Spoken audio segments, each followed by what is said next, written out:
Good morning प्यारे बच्चों। आज ठोस अवस्था पाठ के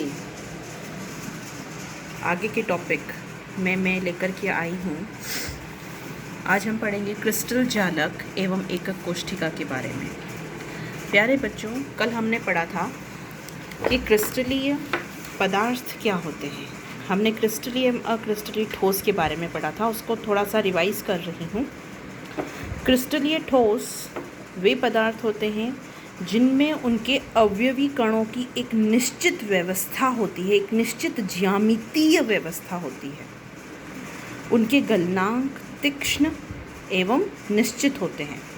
मतलब अगर किसी क्रिस्टलीय ठोस का गलनांक है 50 डिग्री सेंटीग्रेड, इसका मतलब कि वो एग्जैक्ट 50 डिग्री सेंटीग्रेड पर मेल्ट हो जाएगा, गल जाएगा, पिघल जाएगा। तो तीक्ष्ण गलनांक होते हैं, इनकी प्रकृति वास्तविक होती है और ये विषमदैशिक होते हैं। और इनके कुछ उदाहरण थे NaCl, Na2SO4, जिंक सल्फाइड और भी धातुओं के लवण।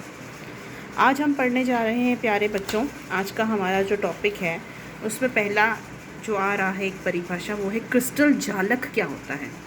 तो क्रिस्टल जालक मैं बताना चाहती हूँ प्यारे बच्चों कि जो क्रिस्टलीय ठोस होते हैं वो एक्चुअली जालक के रूप में होते हैं। जालक के रूप में का मतलब है कि उसमें जो उसके अवयवी कण हैं वो एक नियमित ज्यामितिक व्यवस्था में बार बार अनंत रूप से जुड़ करके क्रिस्टल जालक का निर्माण करते हैं। तो इसकी जो एक्यूरेट परिभाषा है वो ये है कि क्रिस्टलीय ठोस के अवयवी कणों जैसे परमाणु, आयन या अणुओं की त्रिविम में एक नियमित ज्यामितीय व्यवस्था को क्रिस्टल जालक कहते हैं। जैसे अगर कोई क्रिस्टल जालक जो है, हम NaCl की बात कर रहे हैं, तो Na और Cl ये दो आयनों से मिलकर के बना है प्यारे बच्चों, Na+ और Cl-। तो Na+ और Cl-, ये जो क्रिस्टल जालक बनाएगा उसमें Na+ और Cl- जो हैं वो एक निश्चित ज्यामितीय व्यवस्था में इस प्रकार से रीअरेंज्ड होंगे कि वो वापस अनंत रूप से मिलकर के एक क्रिस्टल जालक का निर्माण करेंगे। आपको ये बात बहुत अच्छे से अभी समझ में आ जाएगी जब हम इसकी अगली परिभाषा पर जाएंगे। अगली परिभाषा है इकाई कोष्ठिका किसे कहते हैं। क्रिस्टल जालक का सबसे छोटा त्रिविम भाग जिसकी जालक में बार बार पुनरावृत्ति से क्रिस्टल जालक का निर्माण होता है उसे हम इकाई कोष्ठिका या एकक कोष्ठिका कहते हैं। प्यारे बच्चों, इकाई कोष्ठिका का मतलब है कि ये जो बड़ा सा क्रिस्टल जालक होता है, ये देखिए ये क्रिस्टल जालक है, ये एक बड़ा सा क्रिस्टल जालक है। इस क्रिस्टल जालक की जो सबसे छोटी इकाई है वो है एकक कोष्ठिका, और इसी एकक कोष्ठिका की बार बार पुनरावृत्ति से ही क्रिस्टल जालक का निर्माण होता है। प्यारे बच्चों, ये देखिए, इसको ज़्यादा अच्छे तरीके से समझाने के लिए मैं ये लेकर के आई हूँ। ये वैसे तो एक खिलौना है लेकिन इस टॉपिक को समझाने में आपकी पूरी मदद करेगा। ये एक बड़ा सा घन दिख रहा है, लेकिन इस घन के बनने में ये जो छोटे छोटे से घन दिख रहे हैं ये मदद कर रहे हैं। इन छोटे छोटे से घन से मिलकर के ही ये पूरा एक बड़ा घन बना है प्यारे बच्चों। ये देखिए, तो ये जो पूरा एक बड़ा घन बना हुआ है, ये जो क्यूब है, ये आप समझिए कि ये है पूरा क्रिस्टल जालक। क्या है? क्रिस्टल जालक। और इस क्रिस्टल जालक के बनने में ये जो छोटे छोटे से क्यूब्स है ना, ये है प्यारे बच्चों हमारी एकक कोष्ठिका। अब आप समझे कि ये जो पूरा है ये है क्रिस्टल जालक, और इस क्रिस्टल जालक के बनने में ये जो छोटे छोटे घन हैं ये है हमारी एकक कोष्ठिका। ये सब क्या है बच्चों? एकक कोष्ठिका। ये एकक कोष्ठिका त्रिविम में, त्रिविम मतलब होता है 3 डायमेंशंस। जब हम दिशाओं की बात करते हैं तो किसी भी वस्तु को त्रिविम के आधार पर समझाने के लिए हमें उसे 3 दिशाएं लेनी पड़ती है, X, Y और Z। यानी उसकी ये लंबाई, उसकी ये देखिए ये उसकी लंबाई, ये उसकी मतलब चौड़ाई, ये देखिए चौड़ाई। तो ये जो है, अगर मैं इस अक्ष को लूँ तो ये इसकी लंबाई है, ये इसकी चौड़ाई है, और ये जो नीचे वाला है ये इसकी क्या है? मोटाई। तो ये इसकी क्या है? 3 विमाएँ हैं कि ये एक 3 डायमेंशन वस्तु है हमारे पास में। ठीक है प्यारे बच्चों। तो ये देखिए, अब आप समझ गए होंगे कि ये क्रिस्टल जालक है और इस क्रिस्टल जालक की ये जो एक छोटी इकाई है इसे हम बोलते हैं एकक कोष्ठिका। इस तरीके से आप एकक कोष्ठिका और क्रिस्टल जालक को चित्र के द्वारा समझा सकते हैं प्यारे बच्चों। ये चित्र आपकी किताब में भी बना हुआ है और इस चित्र को आप बनाने की प्रैक्टिस कीजिएगा अपने घर पर। मैं इसका एक तरीका आपको बताती हूँ कि आप इसको कैसे बनाने की कोशिश कर सकते हैं। ये देखिए, सबसे पहले इसको बनाने के लिए आपको एक गन बनाना है। कैसे बनाएंगे आप ये गन, ये देखिए।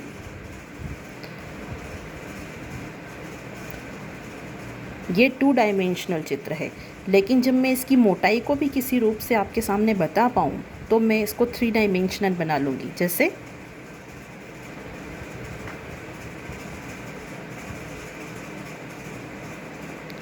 ये बन गया है प्यारे बच्चों एक गन, है ना।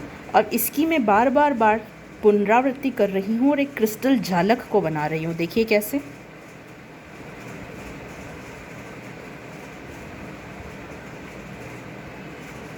ये एक और, इसके ऊपर,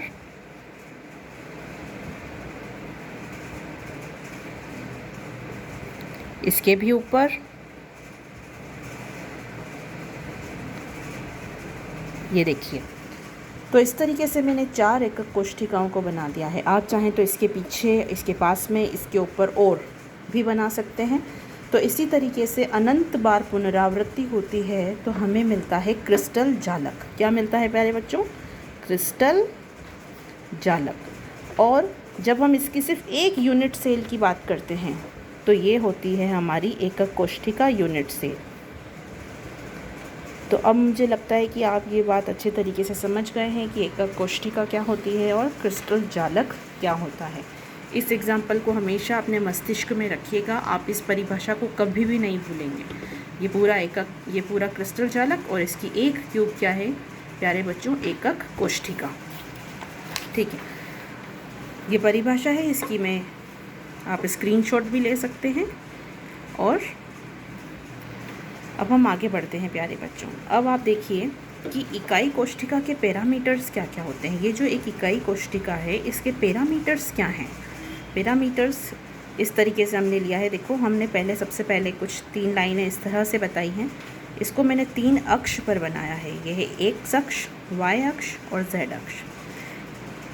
ये जो एकक कोष्ठिका है ये इसकी 3 किनारे हैं। ये एक किनारा ए, ये दूसरा किनारा बी और ये ऊपर एक और किनारा ये है सी। तो ए बी सी ये इस एकक कोष्ठिका के 3 किनारे हैं प्यारे बच्चों। तो हमारी जो एकक कोष्ठिका है उसके 3 पैरामीटर्स तो ये हो गए जो इसकी अक्षीय दूरियां हैं। ये ए बी और सी को हम अक्षीय दूरियां कहते हैं। क्या कहते हैं प्यारे बच्चों? ए बी और सी, इन्हें हम अक्षीय दूरियों के नाम से जानते हैं। और इसके आगे के जो 3 पैरामीटर्स हैं वो ये हैं कि इस ए बी और सी इन अक्षीय दूरियों के जो किनारे हैं, इन किनारों के बीच के कोण, जैसे बी और सी के बीच के कोण को हमने अल्फ़ा कहा, सी और ए के कोण के बीच को हमने बीटा कहा है और ए और बी के बीच के कोण को हमने गामा कहा है। तो ये जो है अल्फ़ा, बीटा और गामा, इन्हें हम प्यारे बच्चों अक्षीय कोण कहते हैं। अक्षीय कोण।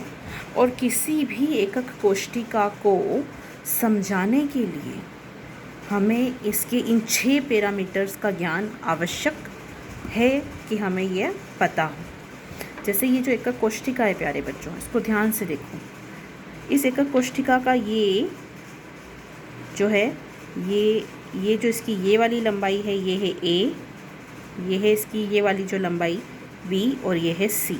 और इनके बीच के ये जो कोण है ये है अल्फ़ा, बीटा और गामा। तो इनके कोण में अगर कुछ जो भी स्पेसिफिक गुण होते हैं, जो इनकी लंबाइयों में कुछ डिफरेंस होते हैं, इसके आधार पर ये एकक कोष्ठिकाएँ कई प्रकार की होती हैं। यह आप आगे चलकर पढ़ोगे। तो यही इसके हमने 6 पैरामीटर्स यहाँ पर डिस्कस किए। ए बी सी अक्षीय दूरियाँ हैं और अल्फ़ा, बीटा, गामा प्यारे बच्चों अक्षीय कोण हैं। ये चित्र आपको अच्छे से बना लेना है। ये आपकी किताब में भी अच्छे से दिया हुआ है। देखिए ये रहा। तो इसको आप अपनी कक्षा कार्य की कॉपी में ड्रॉ कर लेंगे और इसके बारे में जो लिखा है इससे ज़रूर एक बार किताब से पढ़ेंगे। इसके बाद हम आगे बढ़ते हैं प्यारे बच्चों। आगे हैं क्रिस्टल तंत्र के प्रकार। हमारे पास जो इस तरह के बहुत बड़े बड़े क्रिस्टल जालक बनते हैं, ये कुछ एक स्पेसिफिक टाइप्स के होते हैं, इनके कुछ प्रकार होते हैं। वो प्रकार बनते हैं प्यारे बच्चों इन एकक कोष्ठिकाओं के आधार पर, इन एकक कोष्ठिकाओं में अवयवी कणों के अरेंजमेंट के आधार पर। देखो ये है एकक कोष्ठिका, लेकिन इसके अंदर इस क्रिस्टल के जो अवयवी कण हैं, अवयवी कण का मतलब हुआ जैसे अगर ये क्रिस्टल है किसका, NaCl का, तो अवयवी कण हो जाएंगे Na+ और Cl-। अगर ये क्रिस्टल है सोडियम सल्फेट का Na2SO4, तो इसके अवयवी कण हो जाएंगे सोडियम और सल्फेट, है ना। अगर ये क्रिस्टल है कैल्शियम सल्फेट का, तो इसके अवयवी कण हो जाएंगे कैल्शियम और SO4 2-। तो इस तरीके से किसी भी पदार्थ का जो क्रिस्टल है वो उसके अवयवी कणों से मिलकर के बना है। तो इन अवयवी कणों का इस क्रिस्टल के अंदर, और क्रिस्टल से भी पहले किसमें, इस एकक कोष्ठिका के अंदर किस तरह का वितरण है या उसकी स्थिति क्या है, वो अवयवी कण कहाँ पर स्थित है इस एकक कोष्ठिका में। प्यारे बच्चों, वो इस तरीके से उसमें भरा हुआ नहीं होता है, या तो उसकी स्थिति हो सकती है कोनों पर, या हो सकती है फलक पर, या हो सकती है इसके बीच में, सेंटर में। तो वो कहाँ पर स्थित है उसके आधार पर एकक कोष्ठिकाएं कई प्रकार की होती हैं प्यारे बच्चों। तो एकक कोष्ठिकाओं के प्रकार को आप देखिए, जैसे ध्यान से समझिए। सबसे पहला जो प्रकार है वो है मूल आद्य एकक कोष्ठिका, यानी जिसे हम बोलते हैं सिंपल क्यूबिक सेल, शॉर्ट में बोलते हैं SCC, सिंपल का S, क्यूबिक का C और सेल का C। इसका क्या मतलब होता है, इसका मतलब है कि वह एकक कोष्ठिका जिसमें अवयवी कण सिर्फ कोनों पर स्थित होते हैं। ये देखिए, अगर ये एक एकक कोष्ठिका है तो इसमें कितने कोने हैं, ये देखिए आप, 1 2 3 4 ऊपर और 4 नीचे, यानी टोटल कितने कोने हैं, 8। यानी इस एकक कोष्ठिका में कण कहाँ पर हैं, इसके 8 कोनों पर। ध्यान से समझिएगा, कण इसके एक एकक कोष्ठिका के सिर्फ कोनों पर स्थित है। इसमें कितने कोने हैं, 8 कोने। आप ऐसा नहीं कह सकते कि इसके अंदर 8 कण हैं, नहीं, ये हम आगे समझेंगे, लेकिन अभी आप ये सिर्फ समझिए कि 8 कोनों पर ही अगर अवयवी कण स्थित हैं तो उसे हम SCC यानी सिंपल क्यूबिक सेल कहते हैं। आगे बढ़ते हैं प्यारे बच्चों। मूल आद्य एकक कोष्ठिकाओं के बाद आता है केंद्रित एकक कोष्ठिकाएं। केंद्रित एकक कोष्ठिका का मतलब है कि जिसमें कोनों के अलावा भी कहीं और कण उपस्थित हैं, सिर्फ कोनों पर ही नहीं है, कोनों के अलावा भी कहीं और कण उपस्थित हैं, उसे हम कहते हैं केंद्रित एकक कोष्ठिकाएं। तो सबसे पहले आता है काय केंद्रित एकक कोष्ठिका। प्यारे बच्चों ध्यान से समझिएगा, काय केंद्रित एकक कोष्ठिका इंग्लिश में बोलते हैं बॉडी सेंटर्ड यूनिट सेल, और शॉर्ट में बोलते हैं इसको BCC। बॉडी सेंटर्ड का क्या मतलब है कि इसमें जो कण हैं वो 8 कोनों पर तो है ही, ये देखिए मैंने 8 कोनों पर कण बना रखे हैं, जो कण है वो 8 कोनों पर तो है ही, लेकिन साथ में एक कण इसके बीच में केंद्र पर भी स्थित है। तो 8 कोनों के अलावा जब कण किसी एकक कोष्ठिका के केंद्र पर भी स्थित होता है तो इसे हम बोलते हैं बॉडी सेंटर्ड यूनिट सेल। आगे चलते हैं फलक केंद्रित। फलक को बोलते हैं बच्चों face centred cubic cell, short में बोलते हैं FCC। देखो प्यारे बच्चों, अब आप ध्यान से समझिए कि फलक क्या होता है। पहले आप ये समझिए, इसको एक बार के लिए मैं सिर्फ ये समझा रही हूँ कि इसको एक बार के लिए आप ये भूल जाइए कि ये पूरा क्रिस्टल जालक है। इसको ऐसे इमेजिन कीजिए कि ये एक एकक कोष्ठिका है, मतलब ये जो छोटी वाली एकक कोष्ठिका है ऐसे समझिए कि ये एक पूरी बड़ी एक एकक कोष्ठिका है। ये देखिए, ये 4 कोने, 1 2 3 4, और सेम एज ये जो 4 ऊपर कोने आपने देखे, ये नीचे वाले 4 कोने, तो ये 8 कोने हो गए। फलक क्या होता है, फलक होता है ये होता है फेस। ये देखिए, एक ऊपर की फेस और सेम एज एक नीचे की फेस, 2 फेस तो ये हो गई, तीसरी फेस ये, चौथी इसके पीछे वाली, 5वीं ये और 6ठी ये। तो ये कुल 6 फेसेस होती हैं किसी भी एक घन में, है ना। घनाभ में भी हो सकती है, लेकिन अभी हम इस क्यूबिक सेल की बात कर रहे हैं। तो ये 6 फेसेस हैं। अब मैं बात कर रही हूँ फलक केंद्रित एकक कोशिका की। ये देखिए, इसमें अवयवी कण 8 कोनों पर तो स्थित हैं ही, साथ में इसकी फलक पर भी है। ये ऊपर वाली फलक पे, ये नीचे वाली फलक पे, ये इस साइड वाली पे, ये इस साइड वाली पे। ये देखिए, एक ऊपर, इस पे भी एक बीच में यहाँ भी है, एक नीचे भी है, एक यहाँ भी है, एक यहाँ भी है, और एक आगे वाली फलक पर भी है यहाँ, और एक पीछे वाली पर भी है। अब यहाँ और यहाँ वाली को मैं कॉपी में कैसे बनाती, तो ये दोनों इस तरीके से आपको साथ में नज़र आ रहे हैं। एक कण आगे वाली फलक पे है और एक पीछे वाली फलक पर। प्यारे बच्चों, उसको ध्यान से समझिएगा, फलक केंद्रित। अब हम आगे चलते हैं। नेक्स्ट है अंत्य केंद्रित एकक कोशिका। अंत्य केंद्रित एकक कोशिका का मतलब है प्यारे बच्चों कि इसमें जो अवयवी कण हैं वो 8 कोनों पर तो है ही, लेकिन साथ साथ किन्हीं भी 2 विपरीत फलक पर हैं।